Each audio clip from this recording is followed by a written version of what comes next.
The three most dangerous people in history weren't dictators, they were a con artist, an illusionist, and a spy. What makes them dangerous isn't what they did, but what they revealed about human vulnerability, like finding the master key to our psychological defenses. In this documentary, we're counting down the 10 most effective deception techniques ever developed, techniques perfected by history's master manipulators and still used today in everything from marketing to warfare. These same methods now power some of today's most revolutionary technologies. By number 3, you'll understand why these psychological exploits work regardless of intelligence or education. The unknown mastermind, Victor Lustig. Ever wonder how someone could sell the Eiffel Tower twice? Meet Victor Lustig, perhaps the greatest con artist you've never heard of.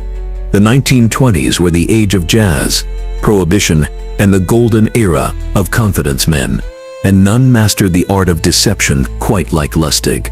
Born in Bohemia around 1890, Victor Lustig possessed a remarkable charm that made people instantly trust him. Though average in appearance, when he spoke, people listened.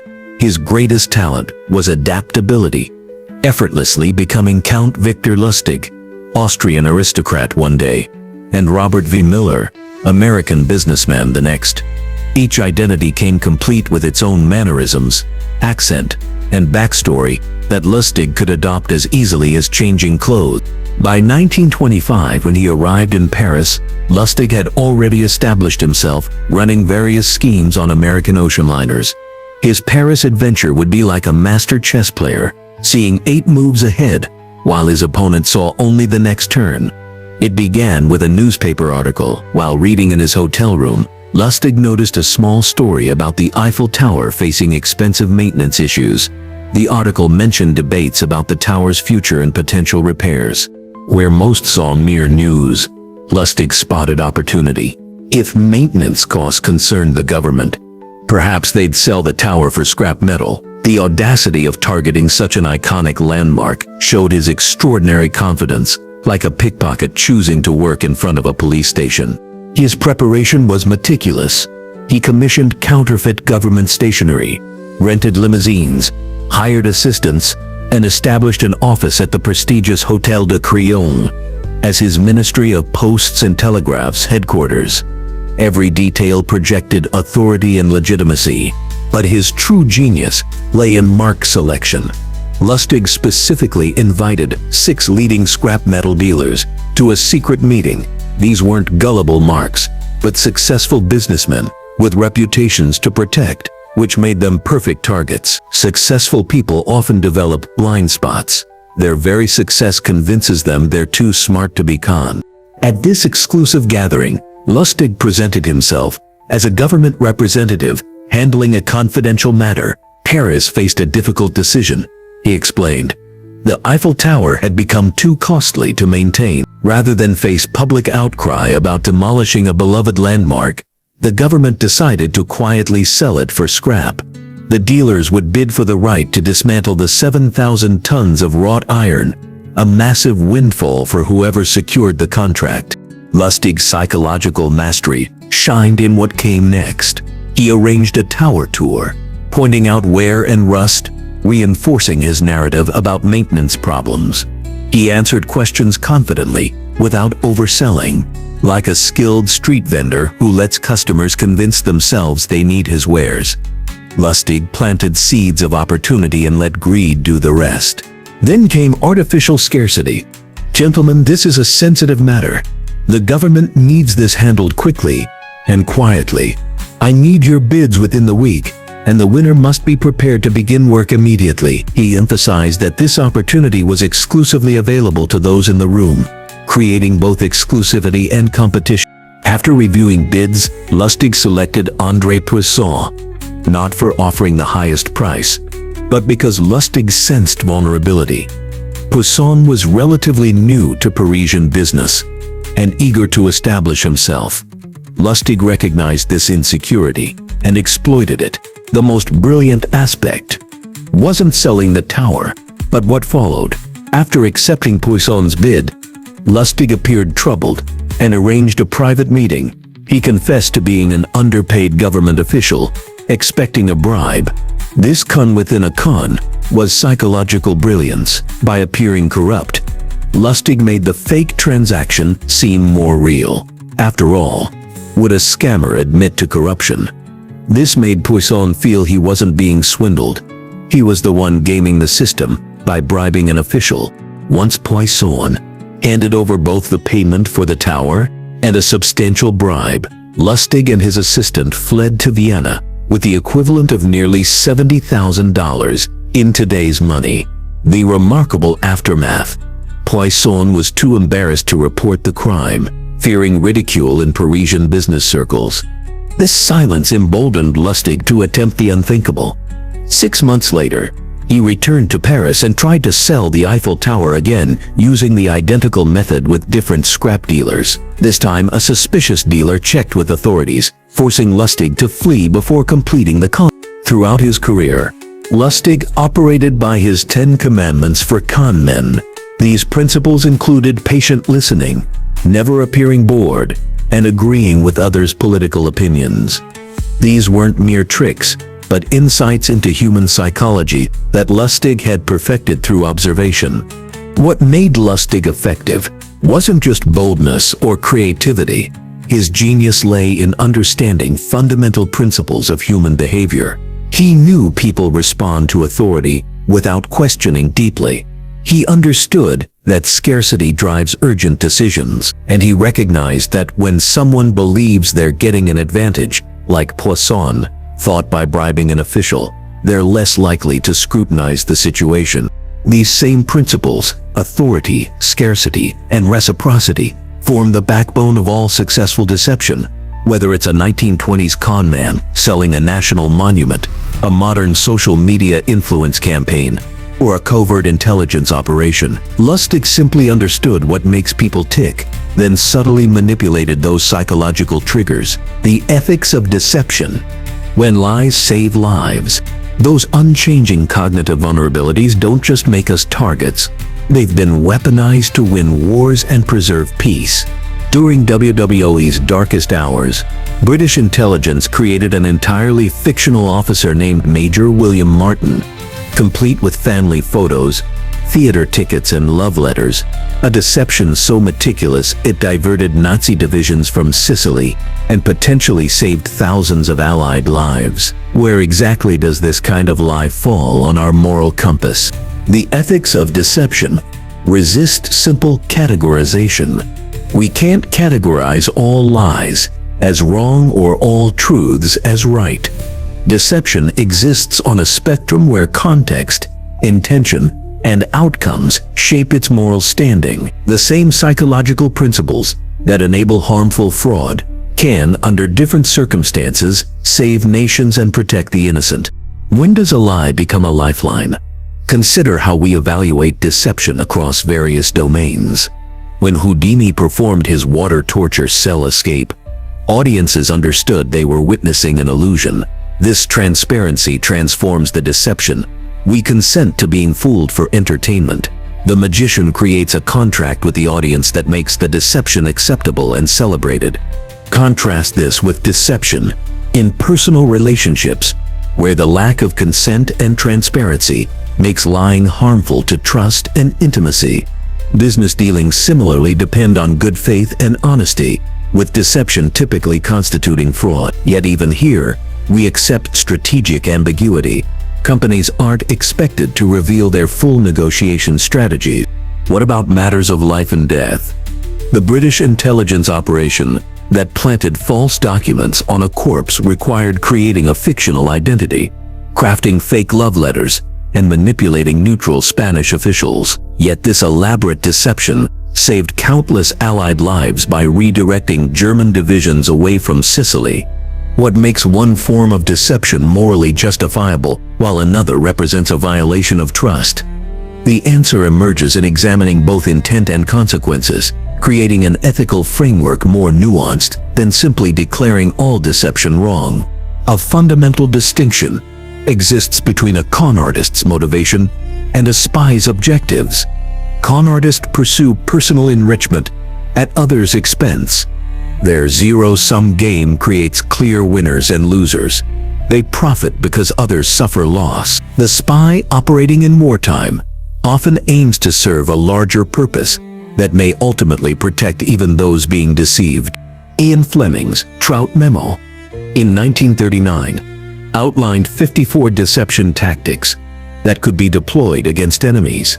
Trick number 28, involving planting misleading papers on a corpse, eventually became Operation Mincemeat. While clearly deceptive, this tactic aimed at shortening a devastating war, not personal gain. The haversack ruse represents a tactic employed throughout both world wars.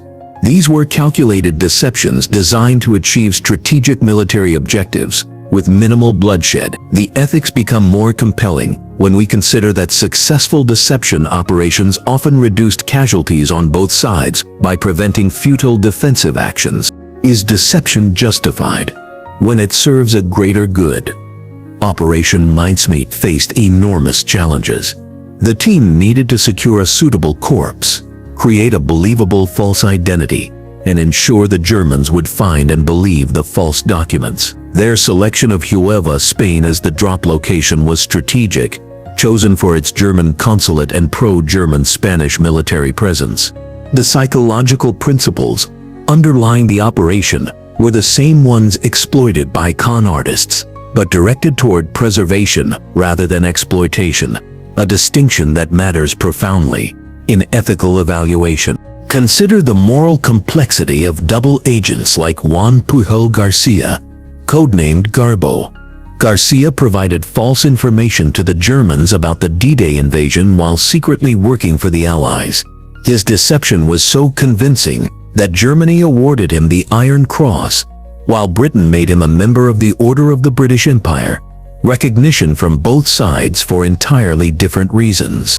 Garcia's actions involved betraying trust and lying repeatedly, yet helped ensure the success of the Normandy landings, potentially shortening the war by months and saving countless lives. The ethical calculus weighs the harm of deception against the greater harm of prolonged conflict. Societies develop different norms around acceptable versus unacceptable forms of deception. Because context matters, we accept that undercover police officers may need to conceal their identities to infiltrate criminal organizations. Military forces employ camouflage and disinformation to protect troops. We even accept certain forms of bluffing in competitive games like poker. What emerges is a framework for evaluating when deception might serve a greater good. This framework considers necessity. Could the goal be achieved without deception? Proportionality. Is the scale of deception justified by the outcome? And harm minimization. Does the deception prevent greater suffering? How do we reconcile deception with accountability? The most ethical deceptions typically include plans for eventual transparency. Military deceptions are declassified decades later. Undercover operations eventually conclude with court proceedings. Even Houdini revealed some of his methods to educate the public about fraudulent spiritualists. When examining influence operations targeting democratic societies, we see how similar psychological principles can be weaponized for manipulation rather than protection. The distinction lies in their application and purpose. Transparency eventually allows us to evaluate which deceptions served legitimate purposes and which merely exploited vulnerabilities. This ethical framework acknowledges the moral complexity of a world where sometimes protecting the truth requires concealing it temporarily. The key question becomes not, is deception wrong, but who does this deception serve? When deception primarily enriches the deceiver at others' expense, it fails ethical scrutiny. When it serves a larger purpose, benefiting even those being deceived, we enter territory where good faith arguments exist on both sides. Understanding these distinctions provides a framework for navigating modern dilemmas in cybersecurity, political messaging, and intelligence operations. Deception isn't inherently evil, but a tool whose morality depends on intentions and outcomes. Conclusion. Throughout history, the fundamental dynamics of deception have remained remarkably consistent. Whether we're examining Victor Lustig's audacious sale of the Eiffel Tower, or today's sophisticated cyber operations, the psychological principles at play are virtually identical. What's changed are merely the tools and platforms. This understanding offers us something far more valuable than techniques for manipulation. It provides a mirror reflecting our cognitive vulnerabilities, the shortcuts and biases hardwired into our thinking. With this self-awareness, we gain protection against deception while enhancing our decision-making, improving communication, and deepening our understanding of others. Timeless benefits in an ever-changing landscape of human interaction. Operation Mincemeat, the corpse that fooled Hitler. From selling the Eiffel Tower to fooling the Third Reich. What if the greatest deception of World War II wasn't carried out by a master spy, but by a dead man who never spoke a word? The same psychological triggers that made con artists successful were about to be deployed on a global scale. But instead of swindling a businessman out of money, this deception would aim to fool Hitler's entire intelligence apparatus with nothing more than a corpse, some fake documents, and an incredible backstory. In 1943, the Allies faced a critical problem. They needed to invade Sicily, the obvious stepping stone into mainland Europe. But the Germans knew this too. A frontal assault against prepared defenses would result in massive casualties. British intelligence needed to convince Hitler that the real invasion target was somewhere else entirely. But how do you fool the leader of the Third Reich and his entire military machine? The answer came from an unlikely source, a 1939 memo known as the Trout Memo, written by Naval Intelligence Director Rear Admiral John Godfrey and his assistant, a young lieutenant commander named Ian Fleming, who would later create James Bond. Among various deception tactics, they suggested planting misleading documents on a corpse. This idea, originally inspired by a 1937 novel, would become Operation Mincemeat, a deception so audacious it seemed destined to fail, yet one that might save thousands of lives. Two British intelligence officers, Charles Cholmondeley and Ewan Montagu, took on the impossible task. Their first challenge was finding a suitable body.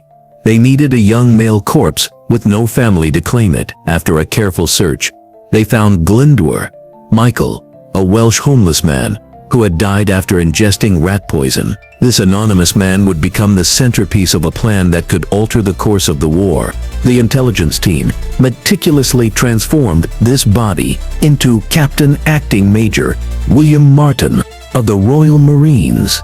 They built his entire life through wallet litter, the everyday items a person carries that tell their story. Military historian Ben McIntyre describes the painstaking attention to detail.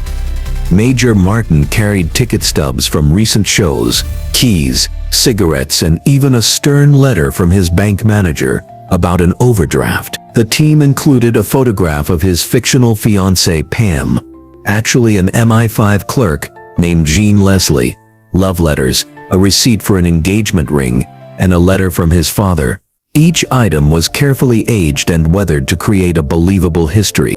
The masterstroke was the official correspondence in Major Martin's briefcase. The team created a personal letter from Lieutenant General Sir Archibald Nye to General Sir Harold Alexander that deliberately mentioned Allied plans to invade Greece and Sardinia, with Sicily described merely as a diversion. Another letter from Vice Admiral Lord Louis Mountbatten introduced Major Martin as an amphibious landing expert and included a joking reference to sardines, a subtle nod to Sardinia that Montagu hoped German intelligence would interpret as significant.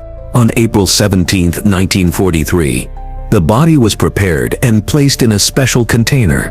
The eerie hiss of dry ice filled the room as fog rolled off the container, preserving the corpse in its frozen embrace. This macabre cargo was transported by van to a naval base in Greenock, Scotland, and loaded onto the submarine HMS Seraph.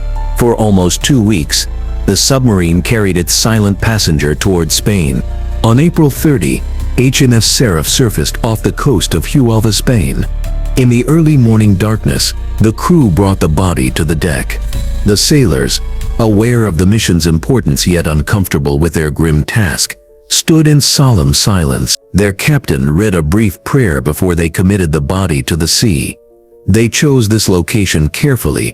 Spain was officially neutral, but had many German sympathizers, and British intelligence knew that documents found by Spanish authorities would likely make their way to German hands. As planned, a local fisherman discovered the body washing ashore. Spanish authorities recovered Major Martin, and despite pressure from a German agent named Adolf Klaus, they didn't immediately hand over the contents to the Germans. The British waited anxiously.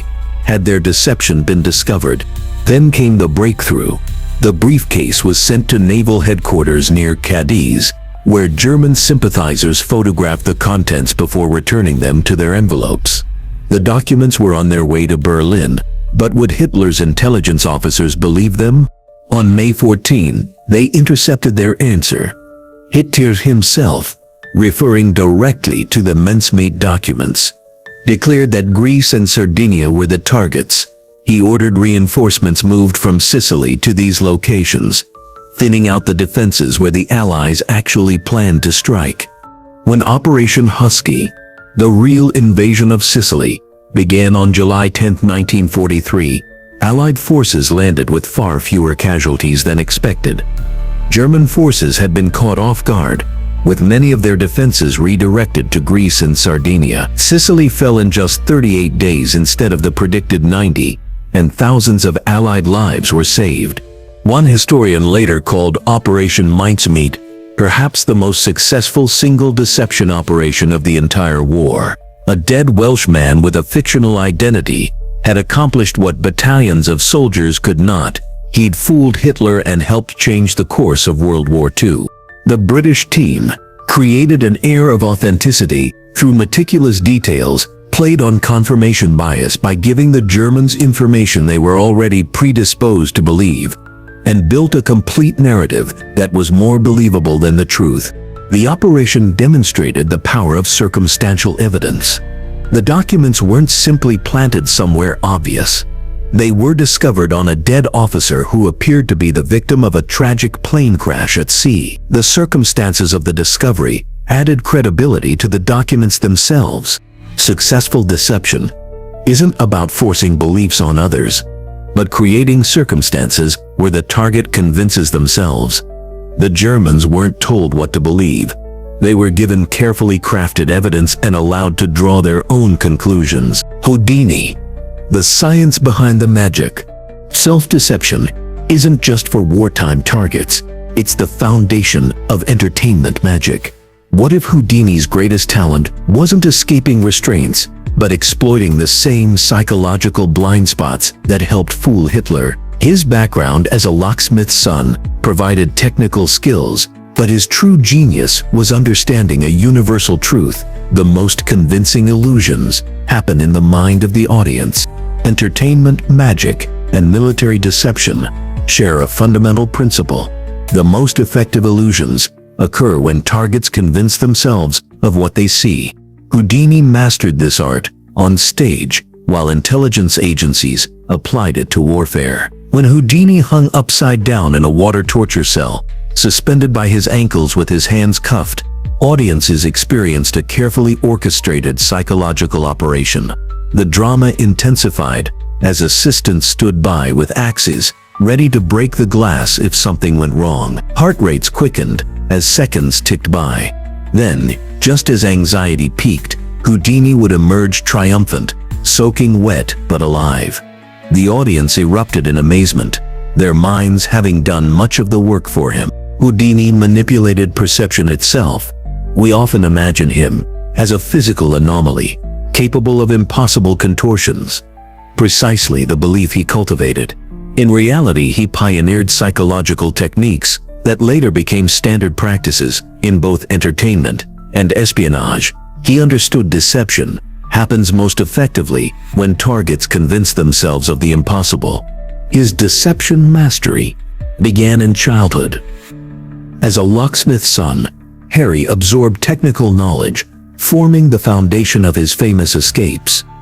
This early exposure gave him intimate understanding of locking mechanisms and how they could be defeated. Technical knowledge alone doesn't create wonder. Houdini's application of this knowledge through human psychology transformed mechanical skills into seemingly miraculous feats. Like a sculptor chiseling away at disbelief, Houdini carefully removed logical explanations until only the impossible remained in spectators' minds. His physical abilities supported these illusions. His training developed controlled breathing techniques for extended underwater periods. He could dislocate his shoulders at will, a painful skill enabling him to slip out of restraints. The water torture cell escape required genuine breath control and physical prowess, but appeared far more impossible than it was. Houdini amplified the perceived difficulty through psychological manipulation. He understood that anticipation intensifies experience. Before performances, he built tension by emphasizing dangers. During jail cell escapes, he demanded strip searches and thorough examinations, eliminating obvious explanations in witnesses' minds.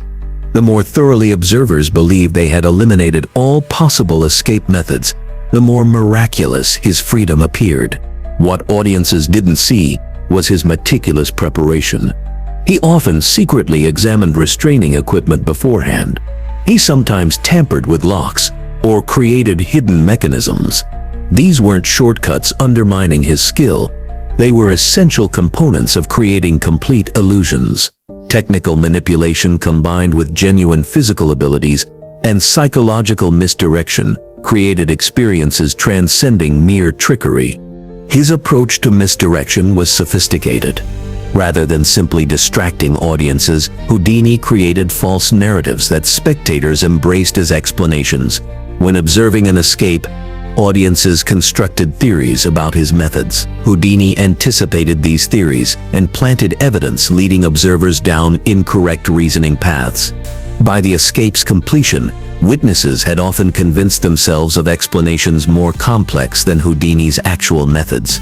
This strategic deception parallels intelligence operations. Like Operation Mincemeat, British intelligence didn't directly tell German commanders the Allies would attack Greece instead of Sicily. They created circumstances where targets reached that conclusion independently. The psychology is identical. Deception works best when targets believe they've discovered truth through their own reasoning. In 1906, Houdini published On Deception, systematically exposing various tricksters' methods, from overcoat thieves to counterfeit doctors and spirit mediums. He particularly targeted miracle mongers, circus performers, whose sensational acts endangered themselves while deceiving the public. This publication demonstrated Houdini's comprehensive understanding of deception as both practitioner and analyst. Houdini balanced genuine skill with psychological manipulation. He actually escaped from genuine restraints using physical prowess, technical knowledge, and psychological misdirection. This multi-layered approach created deception that was partially real, making it more convincing. Intelligence operations use this hiding a tree in a forest technique, embedding truth within a larger deceptive framework to enhance credibility. The most powerful aspect of Houdini's performances happened in audience members' minds. He created scenarios where spectators actively participated in their own deception by filling understanding gaps with assumptions. When watching him escape from a locked underwater trunk, audience members mentally constructed explanations for what they couldn't see, often imagining solutions far more complex than his actual methods. This cognitive process, where deception targets become active participants in creating illusions that fool them, makes intelligence deceptions effective. Houdini transformed deception from something hidden into something celebrated. Unlike con artists concealing methods to exploit victims, he openly advertised himself as an illusionist. Audiences knew they witnessed deception, yet remained amazed when their expectations were manipulated. This transparency about deception's presence, while maintaining secrecy about specific methods, created an ethical framework distinguishing entertainment magic from malicious fraud. The parallel between Houdini's techniques and intelligence operations demonstrates that fundamental deception principles transcend specific applications. Whether in entertainment, espionage, or confidence schemes, effective deception operates on consistent psychological principles. The difference lies not in the techniques themselves but in their purpose and ethical justification. The psychology of deception. Why we fall for it. What if I told you that intelligence and education, the very qualities we assume protect us from being deceived, can sometimes make us more vulnerable to sophisticated cons? This counterintuitive reality challenges our most basic assumptions about deception. The data paints a surprising picture. Highly educated individuals are sometimes more likely to fall victim to complex scams, particularly elaborate investment frauds like Ponzi schemes. These sophisticated operations often target financial professionals and educated investors who believe their expertise will protect them, only to find themselves caught in the same psychological traps that ensnare everyone else. This vulnerability stems from a dangerous confidence gap. The more we believe we're immune to deception, the less we guard against it. Think about it. When was the last time you questioned information that perfectly aligned with your existing beliefs? That blind spot is exactly what skilled manipulators exploit. While education provides knowledge, it doesn't automatically install protection against the fundamental cognitive biases that make all humans susceptible to manipulation. Confirmation bias stands as perhaps the most powerful psychological vulnerability we face. We naturally embrace information supporting what we already believe, while dismissing contradictory evidence. Someone who already believes a political candidate is corrupt will readily accept stories supporting that view while ignoring evidence to the contrary. This isn't stupidity, it's how our brains process information efficiently. But this efficiency creates predictable blind spots that deceivers target precisely. Similarly, authority bias makes us attribute greater accuracy to information from perceived experts. Con artists exploit this by adopting the trappings of authority, wearing a doctor's coat, or claiming prestigious credentials. A fraudster posing as a medical professional can sell fake cures by capitalizing on our trust in healthcare providers, just as financial scammers present themselves as investment gurus. These cognitive shortcuts function much like autopilot in a car. Incredibly convenient for navigating familiar routes without conscious effort, but potentially dangerous when the road ahead contains unexpected hazards. Just as a driver might miss a new detour sign while on autopilot, our minds can overlook warning signals when our cognitive shortcuts are engaged. Consider Sarah, who recently received an urgent email appearing to be from her bank, warning about suspicious activity. The professional-looking email included her bank's logo and formatting. Despite being tech-savvy, she clicked the link and entered her credentials before realizing it was a sophisticated phishing attempt. Her authority bias, trusting her bank, and the fear triggered by the message overrode her usual caution. Master deceivers. Across all domains, con artists, magicians, and intelligence operatives use remarkably similar techniques. Despite their different objectives, they understand that human perception isn't a perfect recording of reality, but an active construction process where the mind fills gaps with assumptions. By controlling what information we receive and its context, manipulators lead us to draw false conclusions that seem entirely logical. Magicians exploit this gap-filling tendency in the classic cup and ball routine. While you focus on one hand, your mind creates assumptions about the other. Assumptions the magician deliberately engineers. Intelligence agencies use parallel techniques in counterintelligence operations, presenting enemy agents with partial information, knowing they'll fill gaps with assumptions, leading to false conclusions. Emotional manipulation bypasses rational thinking entirely. Fear, greed, and altruism can override critical thinking processes in ways pure intelligence can't protect against. Phishing scams trigger fear to prompt immediate action. Investment frauds leverage greed to suspend disbelief. Charity scams exploit our desire to help, making critical evaluation feel callous. These emotional triggers work on everyone regardless of education. Emotions are universal experiences that temporarily overwhelm rational faculties. Social dynamics further complicate our defenses. As social creatures, we look to others for guidance in uncertain situations. Con artists exploit this through social proof, creating the illusion of consensus. When others appear to validate a situation, we're more likely to accept it ourselves. Fake reviews, staged testimonials, and artificial social media engagement all capitalize on this vulnerability. Just as the street con 3-card Monte uses shills who appear to win easily, the master insight that skilled deceivers understand is that people believe conclusions they feel they've reached independently, rather than convince targets directly. Manipulators create environments where marks convince themselves, a process called self-persuasion. This approach bypasses our defenses against external influence while engaging our tendency to reinforce existing beliefs. In successful confidence schemes, marks rarely feel manipulated. They believe they've discovered a unique opportunity through independent judgment. The con artist merely arranges the scenario, providing subtle guidance, while the target's mind does the rest. Intelligence operations work similarly, presenting carefully crafted partial truths that lead targets to draw desired false conclusions themselves. This environmental manipulation works because it's virtually undetectable. When someone directly tries to convince us of something, our mental defenses activate.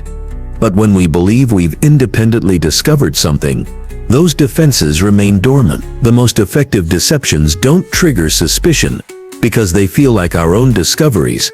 The psychological mechanisms that make us vulnerable aren't defects.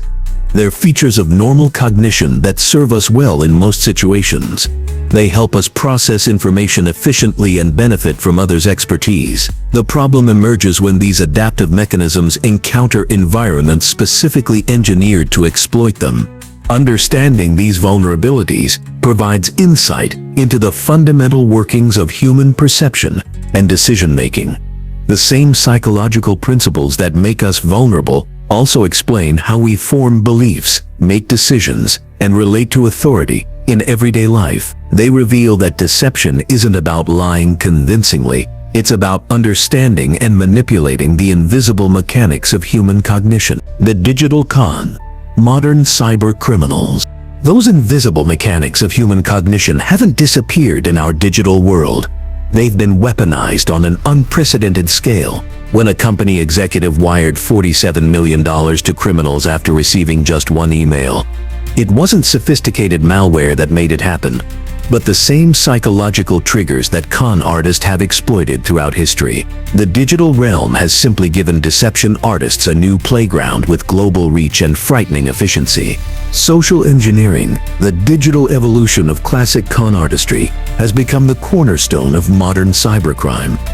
Today's cybercriminals leverage digital platforms to exploit our inherent trust, curiosity, and helpfulness while remaining safely anonymous behind their screens. They cast wide nets, targeting thousands of potential victims simultaneously, yet their methods mirror the same principles: building rapport, creating urgency, and exploiting psychological vulnerabilities.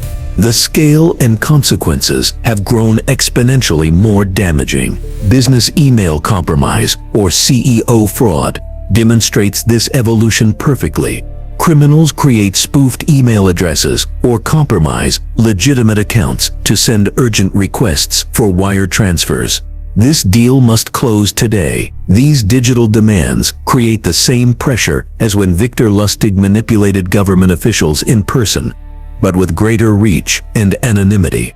In one devastating case, hackers impersonated executives to authorize fraudulent transfers, exploiting employees' unquestioning trust in authority figures. When an apparent CEO email demands immediate financial action, normal verification procedures get bypassed out of fear of disappointing leadership.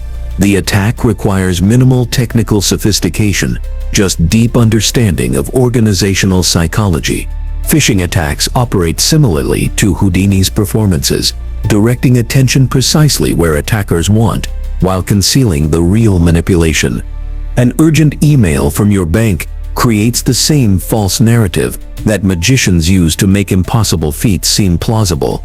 By appearing to come from trusted sources, these deceptions capitalize on our tendency to trust authority, our helpfulness, and our fear of missing opportunities. Ransomware attacks employ pressure tactics worthy of any traditional con artist.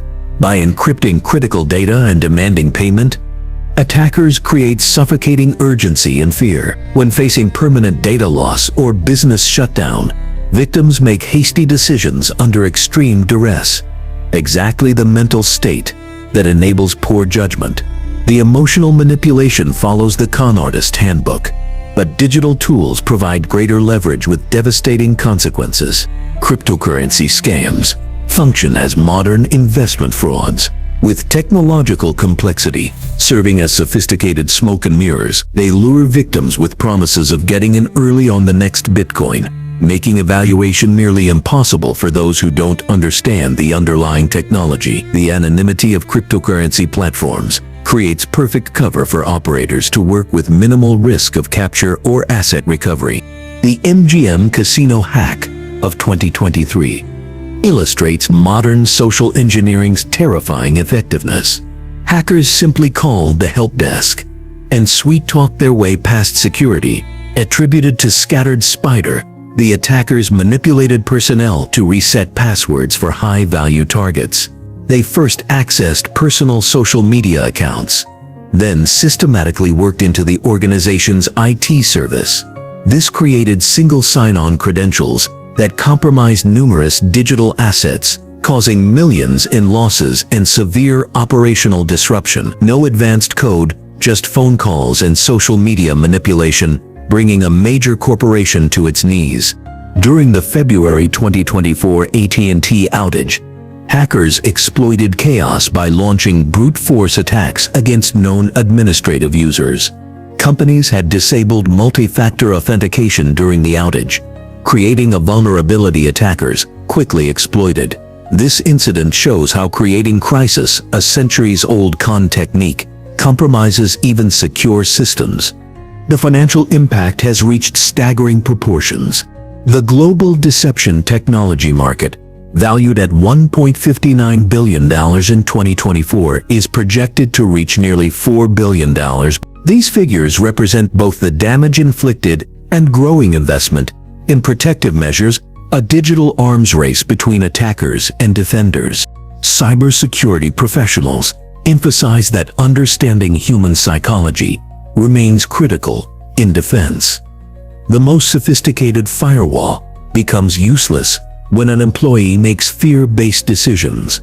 Security awareness training has become essential for educating about common social engineering tactics. Experts recommend strict verification processes and access controls that don't rely solely on individual judgment. During high-pressure situations, AI-driven decoy platforms and real-time threat intelligence feeds represent evolving countermeasures against increasingly sophisticated deception.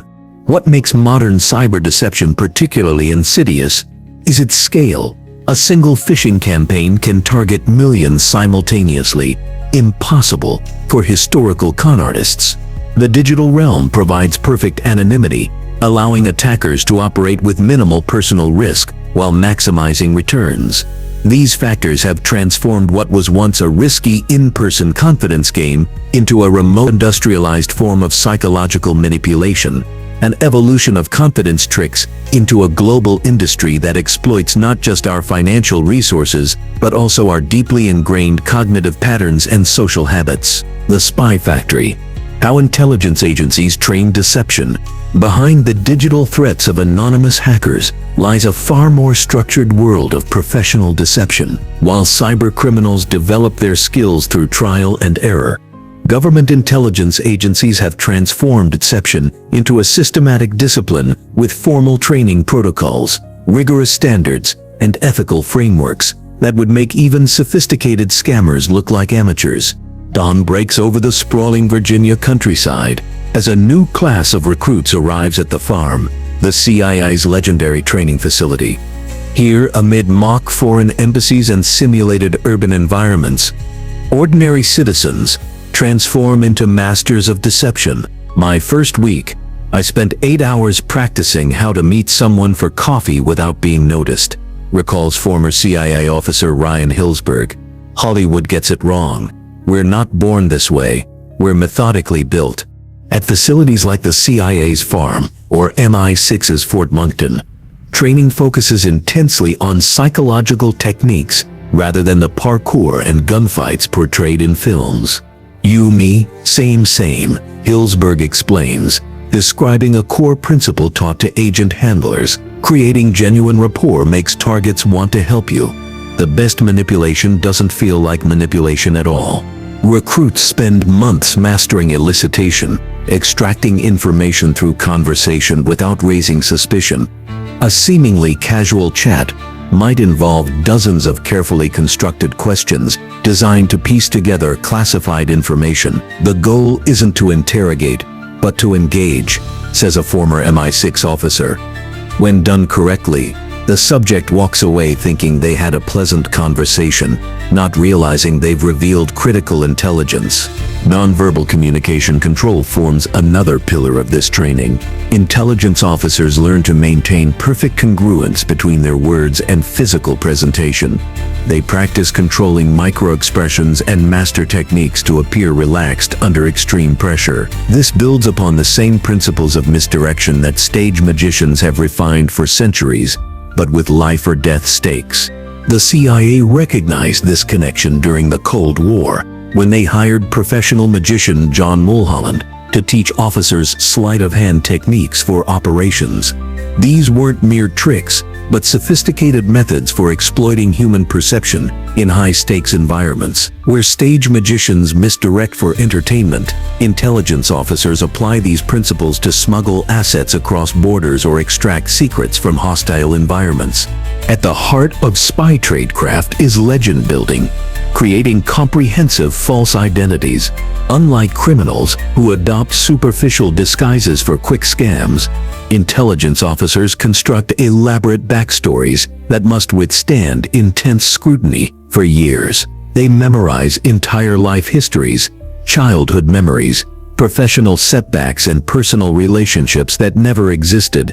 I lived undercover for 7 years, confesses one former operative. Sometimes I'd catch myself responding to my cover name, even when alone in my apartment. The lines blur. You become the lie. Agents immerse themselves in their cover identities, developing opinions and mannerisms consistent with their fictional background. They practice responding to unexpected questions instantaneously. If posing as a telecommunications engineer, they must discuss industry developments convincingly. If claiming to have grown up in Portland, they need to know their supposed high school and neighborhood details. Intelligence agencies also teach psychological profiling as an essential manipulation tool. Recruits learn to identify vulnerabilities in targets and craft approaches for specific personality types. Is the target motivated by recognition, financial gain, ideology, or belonging? The approach changes dramatically based on these assessments. What separates government-sanctioned deception from criminal fraud? Intelligence agencies establish ethical frameworks, providing moral guardrails. While a con artist's deception serves personal enrichment, intelligence operations theoretically serve national security, preventing attacks or safeguarding institutions. The deception is justified not by what it gains for the deceiver, but by what harm it prevents. Every operation includes an ethical calculation, explains a former intelligence ethics instructor. Is this deception proportional to the threat? Have non-deceptive alternatives been exhausted? Does the potential intelligence gain justify the moral cost? These frameworks aren't just philosophical. They're operationalized through oversight mechanisms, legal boundaries, and training protocols. This doesn't mean intelligence agencies never cross ethical lines. History provides many counterexamples, but they operate within systems designed to distinguish between legitimate and illegitimate deception. The psychological techniques demonstrate remarkable sophistication. Rather than using threats, operatives learn to leverage relationship dynamics. Building genuine connections creates powerful bonds that motivate cooperation even when the target eventually realizes they're being handled. This approach recognizes a fundamental truth. People will often do more for someone they like than they would in response to threats or bribes. What makes government intelligence training distinct from cybercriminal techniques isn't necessarily the core psychological principles. They both exploit similar cognitive vulnerabilities, but the systematic approach, ethical framework, and ultimate purpose. Criminal scammers develop techniques haphazardly, focusing on immediate gain without concern for victims. Intelligence agencies systematize these approaches, study their psychological foundations, and apply them within ethical constraints aimed at serving national security interests. This distinction reveals something profound about deception itself. The techniques are morally neutral tools that derive their ethical character from how and why they're used. The same understanding of human psychology can enable theft or prevent terrorism. The difference lies not in the nature of the deception, but in its purpose and the safeguards surrounding its use. Influence operations, weaponizing information. The moral distinctions between con artists and intelligence officers blur completely when we examine influence operations where foreign powers weaponize your own psychological vulnerabilities against you without firing a single bullet. Ever wonder why political arguments suddenly became so toxic in your family group chat? The answer might be more calculated than you think. Influence operations represent the dark evolution of classic con artistry in our digital age. While traditional cons targeted individuals for financial gain, modern influence campaigns target entire populations simultaneously, aiming for ideological and political objectives that serve strategic interests of foreign powers. These operations manipulate the very information landscape we use to make sense of our world, distorting reality like hackers painting a false sky over our cognitive landscape. Take the Russian government's alleged interference in the 2020 US presidential election. Unlike traditional espionage that seeks to steal secrets, this operation aimed to sow disinformation and division among the American electorate. The goal was to undermine public trust in democratic institutions themselves. Through coordinated social media manipulation, false information, and exploitation of existing social divides, foreign operatives reshaped American political discourse from thousands of miles away. At the heart of these operations lies a sophisticated understanding of how social media shapes our perception of consensus. When your Twitter feed suddenly floods with hundreds of accounts expressing identical viewpoints on a controversial topic, your brain registers this as genuine popular opinion. In reality, those accounts might be controlled by a handful of operatives working from a nondescript office building in a distant country. This creation of artificial consensus represents one of the most powerful weapons in the influence operator's arsenal. During the 2016 Brexit campaign, researchers identified networks of coordinated accounts that amplified specific hashtags at strategic moments, creating the impression of spontaneous public movements. This triggers what psychologists call the bandwagon effect, our tendency to adopt beliefs simply because many others appear to have done so. The illusory truth effect compounds this vulnerability. When you encountered the same Brexit messaging repeatedly across different platforms, your brain began processing it as familiar and therefore more credible. Influence operators don't create divisions from scratch. They identify existing fault lines in society and strategically widen them, like skilled martial artists using an opponent's momentum against them. These operations exploit pre-existing tensions around politics, race, religion, or economic inequality. By amplifying extremes on both sides of contentious issues, they create environments where moderate voices are marginalized and civil discourse becomes nearly impossible. Another powerful technique is narrative laundering, the information equivalent of money laundering.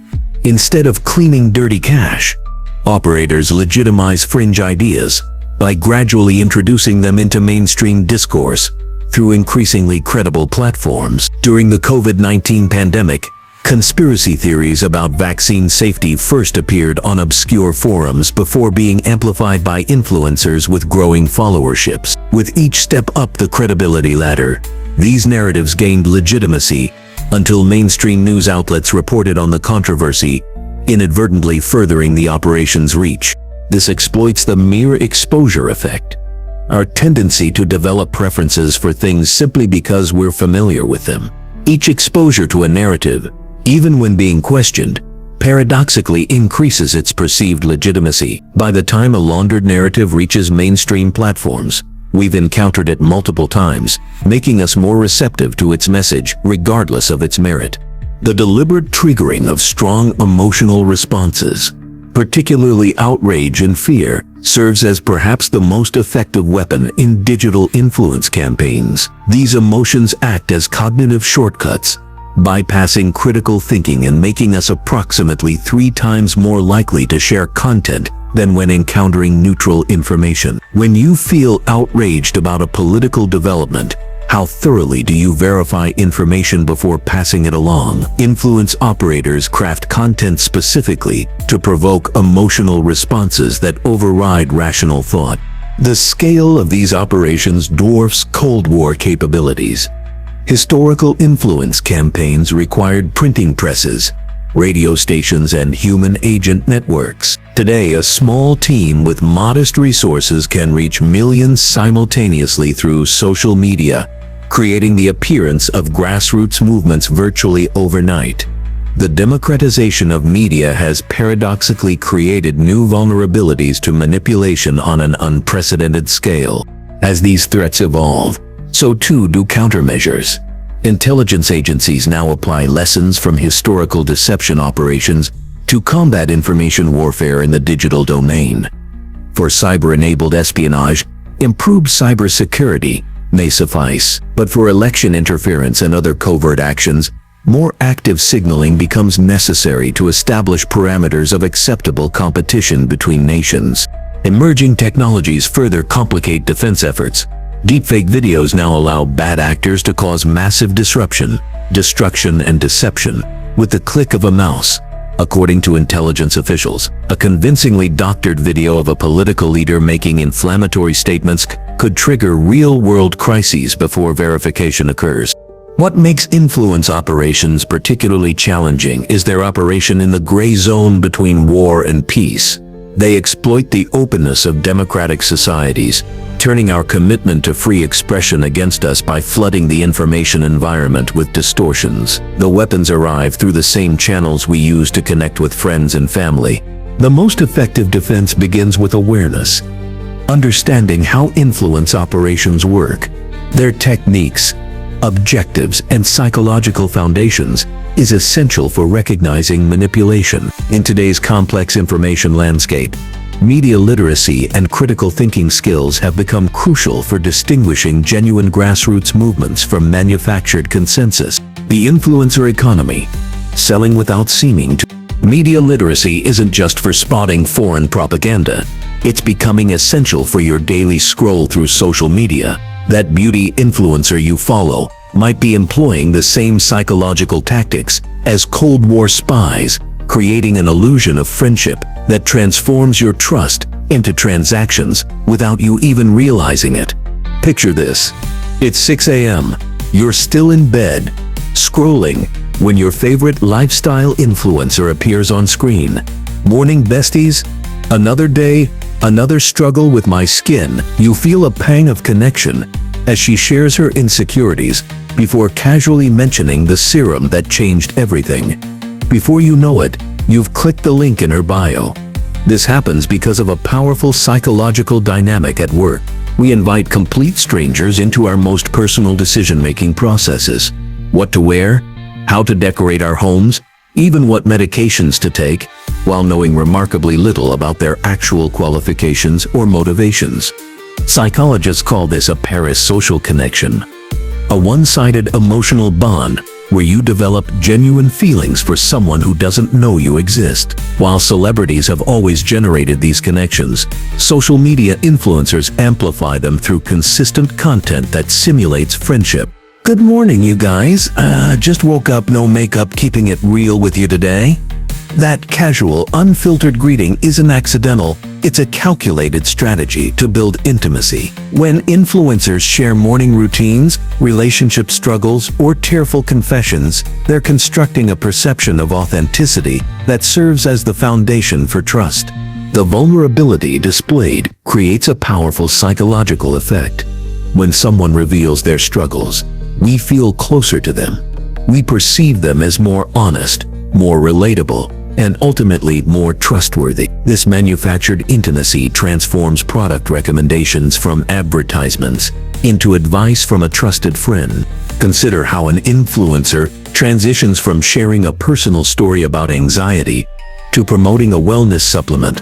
The emotional connection established through vulnerability creates a bridge carrying your trust directly to the product. You're supporting someone you care about, who's been honest about their struggles. This trust building through selective vulnerability mirrors techniques used by historical con artists who shared carefully crafted personal stories to establish rapport. The difference is scale. Today's influencers cultivate these one-sided relationships with millions simultaneously. The reciprocity principle operates efficiently in the influencer economy. By providing free entertainment, tutorials, or inspirational content daily, influencers create an imbalance our brains want to correct. When they recommend a product, purchasing it feels like repayment for what they've given you, though you never asked for those gifts. Spent months testing every foundation on the market, so you don't have to. This framing positions their recommendation not as promotion, but as a service provided at personal cost. The unspoken message: support them by using their affiliate link. The free content serves as the first half of an exchange you feel obligated to complete. Artificial scarcity and FOMO tactics accelerate purchasing decisions by short-circuiting rational evaluation. My collab is dropping tomorrow, limited quantities, and it will sell out. This urgency creation mirrors Victor Lustig's approach when selling the Eiffel Tower, creating time pressure that prevents rational consideration. Limited edition drops, exclusive discount codes for my followers, and countdown timers exploit our fear of potential loss, outweighing desire for potential gain. When something desirable might soon be unavailable, we act quickly and impulsively. These techniques operate beneath conscious awareness. Few would admit purchasing because they felt a false sense of friendship or experienced artificially induced FOMO. Instead, we construct rational narratives about quality or value to justify decisions that were primarily emotional and manipulated. The ethical waters grow murkier considering the blurred lines between genuine recommendations and marketing, while regulations increasingly require disclosure of paid partnerships. Influence marketing relies on recommendations feeling authentic rather than commercial, creating incentives to disguise the transactional nature of content. I genuinely use this product every day. Even when technically true, such statements often obscure arrangements where influencers receive free products, affiliate commissions, or have relationships with brands indirectly compensating them for positive coverage. The explosive growth of the influencer economy, projected to reach nearly $4 billion by 2033, growing at 11.45% annually, demonstrates that trust commodification has become big business. Brands recognize that traditional advertising no longer works as effectively as recommendations from seemingly authentic individuals with whom consumers feel connected. Marketing psychologists have raised significant ethical concerns about these techniques. The exploitation of psychological vulnerabilities without transparent disclosure mirrors deceptive practices, unacceptable in other contexts. When does strategic influence cross into manipulative deception? The parallels between influencer marketing and historical deception methods are striking. Creating parasocial relationships mirrors trust-building strategies used by con artists throughout history. Exploiting cognitive biases like reciprocity and scarcity echoes tactics of figures we've discussed. An influencer creating artificial urgency employs the same psychological principle that made Lustig's Eiffel Tower scheme successful. What makes this modern persuasion particularly potent is its integration into our daily lives. Unlike historical con artists who sought out marks, today's persuasion professionals have direct, constant access through our devices. We voluntarily grant this access, inviting their influence into our most personal spaces. The most sophisticated influencers understand that the appearance of authenticity outweighs actual authenticity. They cultivate an image of transparency while strategically controlling what they reveal, maintaining the illusion of genuine connection while optimizing for commercial impact. That carefully crafted influencer authenticity exploits the same psychological vulnerabilities that con artists have targeted for centuries. What's most unsettling isn't how effective these techniques are, but how our intelligence and education can sometimes make us more susceptible to them rather than less. Think you're too smart to be fooled? That confidence might be your biggest weakness. The deception detector, protecting yourself. You watching this right now, are vulnerable to deception, regardless of your education level. Research reveals a counterintuitive truth.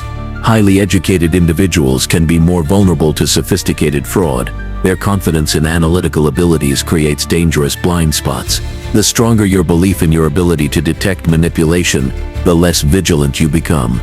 Consider confirmation bias, our tendency to embrace information aligning with existing beliefs while dismissing contradictions. Skilled deceivers identify your beliefs and subtly twist information to leverage them.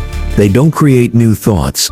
They hijack your existing mental pathways. What would make this not true is a question that directly challenges this bias by forcing you to consider contradictory evidence. Understanding this vulnerability is your first step toward developing actual protection. Our brains utilize cognitive shortcuts that were excellent for survival in primitive environments, but leave us exposed in today's complex information landscape. These biases are precisely what manipulators target in their deceptive practices. Authority bias makes us trust information from perceived experts without proper scrutiny. This explains why con artists invest heavily in manufacturing credibility through credentials, impressive offices, or expertise trappings. When Sarah almost invested in a doctor-recommended supplement, asking what would make this medical endorsement not legitimate led her to discover the doctor had no medical license.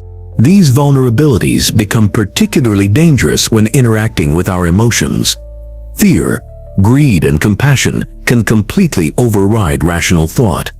When we feel urgent time pressure or anxiety about missing exclusive opportunities, our critical thinking diminishes. Con artists deliberately create urgency to prevent targets from careful consideration, explaining why limited time offers and countdown timers should immediately trigger your suspicion. Consistent red flags appear across different deception types. Artificial time pressure, offer expires at midnight, should activate your internal alarm.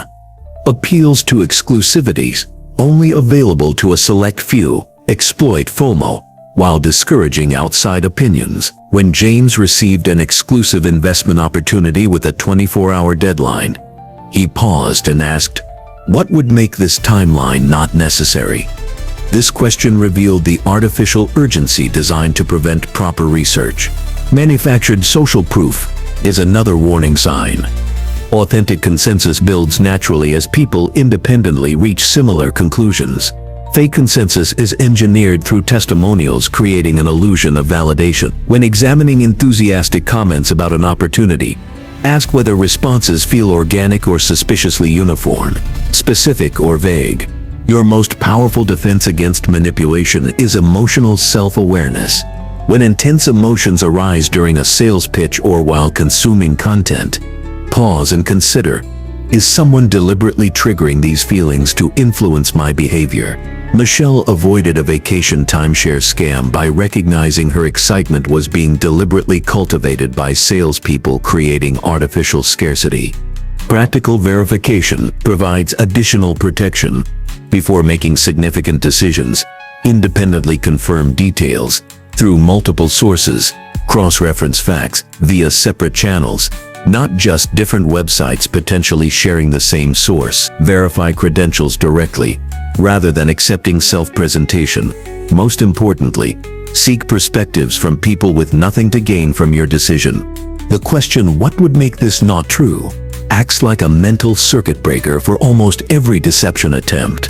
It interrupts the emotional momentum manipulators rely on by forcing consideration of alternative explanations. When evaluating investment opportunities with guaranteed returns, this question leads you to consider market conditions and historical patterns that make such guarantees impossible.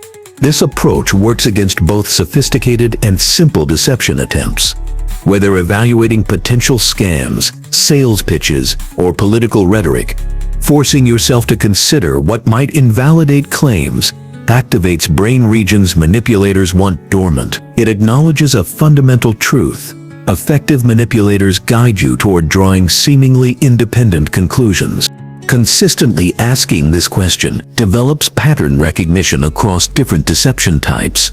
You'll notice how often claims lack falsifiability, how they're structured specifically to resist being proven wrong. When someone can't answer what would make their claim untrue, that itself provides valuable information. This approach isn't foolproof, but it dramatically improves your odds by engaging brain functions that deception attempts typically bypass. It's about developing the habit of pausing before making decisions, especially those wrapped in emotional urgency. The goal isn't paranoia, but awareness. Not every persuasion attempt is manipulation. Not every emotional appeal is deceptive.